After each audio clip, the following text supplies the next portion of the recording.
Once upon a time, organic meat bags bred out of control and filled the galaxy. Oh, that is impossible, Master. If I were out to kill you, we would not be speaking. Hello friends, and welcome back to the channel. Back again with another Knights of the Old Republic 2 video for you. In today's video, we are going to be covering how to build everybody's favorite assassination droid, HK47. If built properly, HK47 can totally annihilate everything in his path. I will be using the HK factory to reference to when building him, but you can of course build him this way at any point in the game. The HK factory is just a little more challenging for most since you only have HK to play as and no other companions or force powers to fall back on. My first playthrough of the HK factory was very difficult for me, but that was probably due to me building HK47 incorrectly. I went through it again for this video and it was insanely easy after making sure to build and upgrade HK47 properly. So we'll break this down into 3 categories. 1. Leveling up HK in terms of attributes, skills, and feats. 2. Upgrading HK and attaching the best wearables. 3. Best weapon options and best weapon upgrades. Before we dive into the 3 categories, there is a decent tactic in the game that I want to share with you, as I will be using it in this video. I like to refer to it as the leveling up tactic since I don't have a clever name for it. So when you level up, as in pick new skills and feats and whatnot, as soon as you do that and actually show your next level, you are granted full health. So keeping this in mind, I never level up HK47, or any droid companion, until I am in dire need of health. It is a great tactic to use if you don't mind being underpowered for the time being. You can pause the game at any point during combat and level up to instantly receive full health without the use of an item or without using one of your turns to heal instead of attack. I use this tactic for most characters in the game as it is very handy for when you get into sticky situations. Starting the HK factory right here, you can see that I have HK47 at level 12 even though I am currently level 26 and near the end of the game. So I have about 13 insta-heals backed up as I go through the factory. I am underpowered and missing out on quite a few upgrades due to my low level, but I have those in my inventory and I can throw them on the second I get the right feats. You definitely don't need to do this when playing, especially if you want to have them at full power for all your enemy encounters, but I did want to share it as it is a good tactic and backup plan to have. So let's start off with the first category, leveling up HK47. Let's talk attributes first. Dexterity will be the most important one for your blaster build, but you will also want to make sure to pay attention to Constitution as well. Dexterity will be a huge determining factor in your blaster shots landing, and Constitution will play a role in determining what upgrades you can equip. The other attributes are definitely not as important if you are just looking to have HK47 be the hard-hitting assassin droid, dealing massive damage with his blasters. Some may disagree with this, but I will touch base on them all so you know what they offer. HK47 has an insane amount of strength for some reason. This will affect your damage modifiers for upgrades, but due to it already being so high, I see no reason to put more points into it. Intelligence does offer more skill points upon leveling up, as well as a bonus to computer use, demolitions, repair, and security. It will also help affect the sniper shot difficulty class, so you may want to take this into consideration if those are areas you are looking to improve. Wisdom does offer better will saves and a bonus to awareness and treat injury. Charisma will affect party attack rolls and offer a bonus to persuade. Wisdom and Charisma will play a more important role for Jedis, so I usually don't bother with them for my droids. Intelligence is one you may want to consider for what it offers, but I would focus mainly on Dexterity. Constitution to level 12 will be sufficient, and then I dump all my points into Dexterity. Once I am reaching high teens or 20 on Dexterity, then I will start worrying about Intelligence. This is of course just an example of how I am currently playing. Tweaking it slightly may yield you better results. In the HK factory, you will find quite a few upgrades to Dexterity that will definitely help to boost your stats. So with the attributes covered, let's move on to skills. HK47's class skills are computer use, demolition, awareness, repair, and security, meaning they take 1 point to increase instead of 2. These will not play that big of a role in combat. They will, however, affect item creation and breakdown at the workbench. You will need them very beefed up to craft the best upgrades. I recommend having different party members max out different skills. This is usually up to you how you go about this, but for example, have Bayodur max out computer use, your main character max out repair, Atten max out demolitions, and HK47 max out security. Shuffle this around how you see fit, but the main part to take away is now you can craft the best items using different companions since you focused on one skill per person. Targeting upgrades will take a high awareness or stealth level to craft, power packs will take a high computer use or security level to craft, and firing chambers will take a high computer use, demolitions, security, or repair level to craft. I will cover this more in the weapons upgrade portion, but you will want to plan this out so you can craft the best upgrades for HK47's weapons before you start the HK factory. Repair is a good one to have HK47 high in so he can craft repair and construction kits on the go. There will be a workbench right before you enter the HK factory, as well as one about halfway through it too if you need to craft some usables. Lastly, for the first category is feats. Feats will play a huge role in your combat. Determine what feats you are going to go with so you can focus on acquiring those ones first. For example, decide if you are going to go with dual blaster pistols or a blaster rifle and level up the corresponding feat for it. Also decide what attack you are going to favor: Power Blast, Sniper Shot, or Rapid Shot. Power Blast is the blaster version of Power Attack, Sniper Shot is the blaster version of Critical Strike, and Rapid Shot is the blaster version of Flurry. I recommend picking one and leveling it up fully before spending feats on the other attacks. Some upgrades will also grant you these feats. For example, there is an upgrade that you can acquire on M478 from the Shady Droid here in the alley. Complete his quest to be awarded the Droid Assassination Module upgrade that adds feats Precise Shot level 1, 2, and 3. It also adds feats Targeting 1, 2, and 3. This is the upgrade that I usually have on, and it's a really good upgrade to have for the feats that it offers. There are some other upgrades that add all feats in the Sniper Shot or the Power Blast bracket, and those ones are really good too.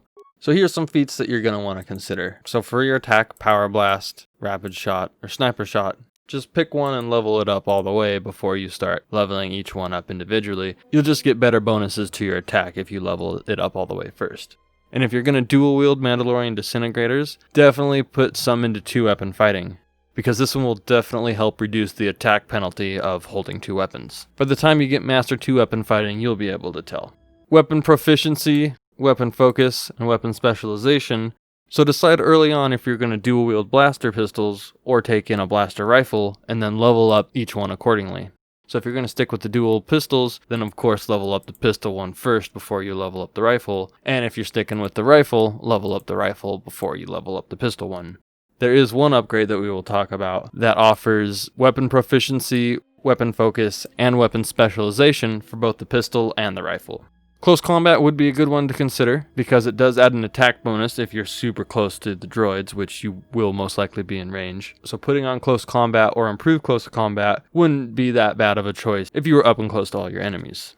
Then we have the Precise Shot feat. These ones will add a boost to damage done by ranged weapons. There's one upgrade coming up that has Precise Shot level 1, 2, and 3, and targeting level 1, 2, and 3.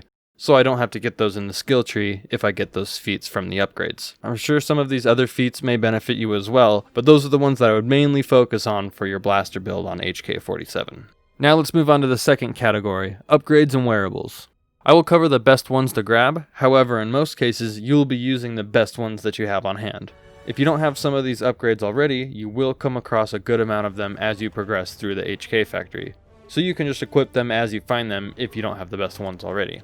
First slots we will cover are the utility slots. These are the slots to the left and the right of the head slot. The best ones to look out for in my opinion are the Droid Systems upgrade, offering +2 Constitution and +4 Dexterity, and the Droid Scavenger upgrade, offering immunity from critical hits, saves Fortitude +3, Repair +5, and Constitution +2. Those are going to be my 2 choice picks for utility. Now let's move on to the sensor slot, or the head slot. This is where those upgrades adding feats are going to come into play. I already told you my top pick for this one, the Droid Assassination upgrade, offering an attack modifier of +3 and feats Precise Shot level 1, 2, and 3, as well as targeting level 1, 2, and 3. 2 other sensor upgrades I would keep an eye out for are the Droid Warfare upgrade and the Droid Battle upgrade. Both of these upgrades offer bonus feats Weapon Proficiency, Weapon Focus, and Weapon Specialization for both Blaster Pistol and Blaster Rifle. So these are great upgrades to consider since they offer 6 bonus feats as well as the other bonuses. The Warfare upgrade offers a +2 attack modifier and +2 to Constitution, while the Battle upgrade offers a +3 attack modifier, defense bonus +2, +2 to Constitution, and +2 to Dexterity. So I might even argue this is the best one out of the 3 since it has so many bonuses over the other ones. Yeah, I think this one is better than the Assassination one that I'm using now. Next we have the 2 special weapon slots. These won't be that necessary since we will be outputting so much more damage with our blasters, but I will still cover the top 3 for you. The best 3 are going to be the Droid Molten Cannon, Droid Plasma Thrower, and the droid multispectral emitter. The molten cannon and plasma thrower both have 10 uses and do 60 damage, while the multispectral emitter does 100 damage but only has 2 uses. There's a few other ones that can paralyze or stun, but these ones that do the high damage are the ones I go for. Next slot is the plating slot here in the middle, or your armor slot. The top 3 I recommend you keep an eye out for are the droid Arginian armor, offering a defense bonus of 5 and damage immunity of 50% versus electrical, energy, and fire. Next is the droid Quadranian armor, offering a defense bonus of 7, damage immunity 25% versus electrical, energy, and sonic, and damage immunity 100% versus fire. Some of the other droid plating will have a higher defense bonus, but I recommend these for the damage immunity bonuses since they will help out a lot versus droids wielding blasters.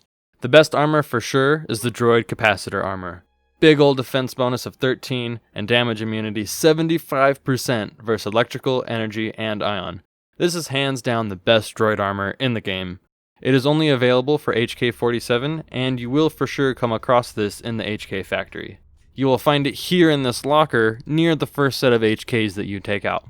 I believe this is the only place to find the armor as well, unless you cheat it to yourself. It will drastically change your damage absorption, so don't pass it up. Last slot is your shield slot, where a belt would normally go. Shields will definitely help you in reducing incoming damage. The best shields to look out for are the Droid Deflector Mark III, which absorbs 100 points of energy, electrical, or ion damage, and the Droid Unity Grid, which absorbs 110 points of energy, sonic, cold, heat, or ion damage. These are pretty common to come across too. I had 4 or 5 of them by the time I was at the HK factory. With the best upgrades and wearables covered, let's move on to our final category, best weapons and weapon upgrades. So hands down, best blaster pistols in the game to dual wield will be the Mandalorian Disintegrators. The base model having unstoppable 6 to 16 damage, critical threat 18 to 20 times 2, and an attack modifier of +2. The best blaster rifle will probably be the Xerxium rifle, although you will come across the Droid Assassin's rifle, which is also really good to use if you couldn't acquire the Xerxium rifle. The Xerxium rifle has damage of energy 3 to 25, critical threat 19 to 20 times 2, and an attack modifier of +1. The Droid Assassin's rifle is only usable by HK47 with 1 to 10 unstoppable damage, critical threat 18 to 20 times 2, +2 to 20, and an attack modifier of +5. This rifle also offers the Feats Improved and Master Sniper Shot, so you won't need to get those from the Feat tree if you rock this rifle. These are of course top tier weapons, and you can make do with the best rifle or blasters that you have on hand if you couldn't find these ones in your playthrough. You will for sure come across the Droid Assassin's rifle in the HK factory though, when you defeat your first set of HK units as seen here.